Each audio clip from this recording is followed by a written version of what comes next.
Xin chào các bạn đã quay lại với kênh Cô Ba Bình Dương. Hôm nay mời các bạn cùng mình thực hiện một công thức nấu cá rất hay mà mình mới học hỏi được nha. Cách làm rất đơn giản và thời gian thực hiện nhanh chóng hơn là cá kho truyền thống. Sử dụng toàn nguyên liệu dễ tìm nhưng thành phẩm bắt mắt, hấp dẫn, vị thơm ngon và vô cùng đưa cơm luôn.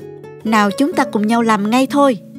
Chúng ta có thể xem những thành phần nguyên liệu chi tiết, hình ảnh nguyên liệu cụ thể để thực hiện món này ở cuối video, hoặc tham khảo những dụng cụ nhà bếp mình hay sử dụng bên dưới phần mô tả của video.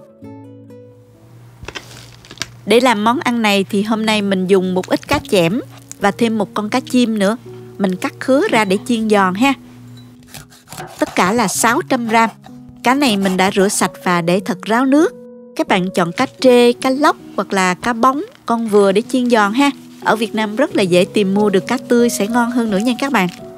Bây giờ mình sẽ rắc bột bắp để áo sơ một lớp mỏng, chiên cho nó được giòn và không bị văng dầu ha.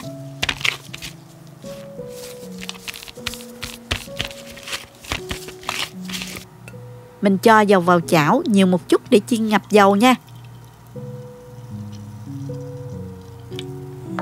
Dầu vừa nóng thì mình cho cá vào chiên nè.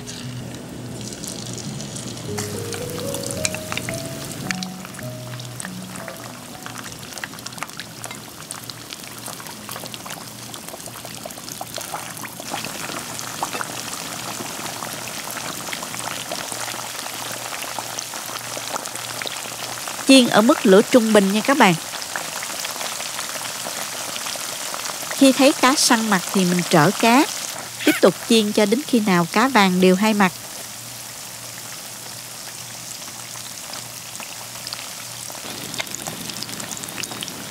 Như vậy là được rồi nè. Mình vớt cá ra ha. Khi chiên giòn cá không hề bị hút dầu đâu nha các bạn.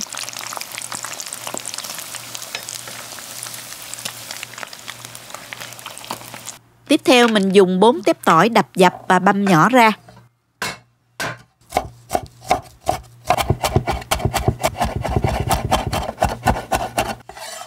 Cắt thêm 2 trái ớt nữa nếu bạn thích ăn cay nhiều.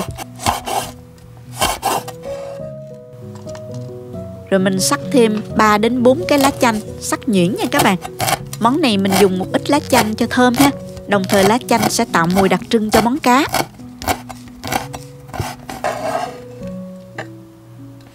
Sốt cay thì mình dùng loại này nè. Hiệu này là của Hàn Quốc, thơm và ít cay. Các bạn tìm mua trong siêu thị Hàn Quốc sẽ có. Nếu bạn ở nước ngoài thì tìm mua trong chợ Hàn và các chợ Á Châu sẽ có nha. Lưu ý là nếu không có loại tương ớt này thì các bạn có thể thay thế bằng các loại tương ớt khác cũng được. Bước cuối này rất là nhanh các bạn. Cho vào chảo một muỗng canh dầu và mình cho tỏi băm vào phi thơm.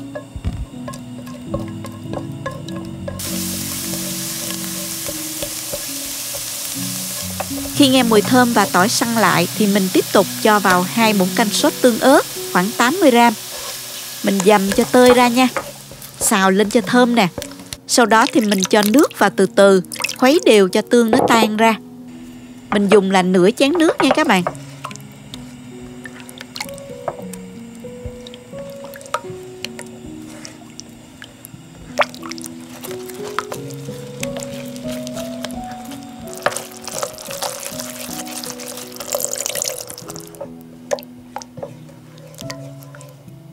Nêm vào một muỗng canh vung nước mắm, một muỗng canh đường. Bạn nào dùng được bột ngọt thì mình cho một chút xíu cho điều vị ha. Khuấy đều và mình hạ lửa thật nhỏ. Thấy sốt sôi nhẹ như vậy thì mình tiếp tục cho cá đã chiên vào. Trộn đều sao cho cá áo đều sốt. Mình vẫn để lửa nhỏ nha các bạn. Rim cá khoảng 1 phút nữa rồi mình tắt bếp.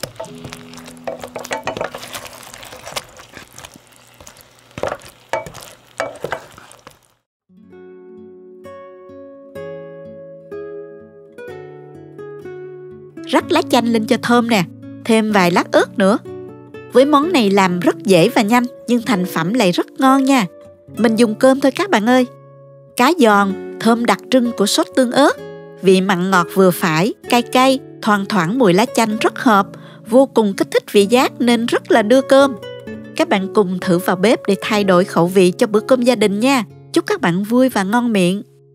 Cảm ơn các bạn đã theo dõi video. Nếu thích cách mình chia sẻ, nhớ gửi cho bạn bè cùng xem, bấm like và đăng ký kênh để xem nhiều món ăn mới của mình.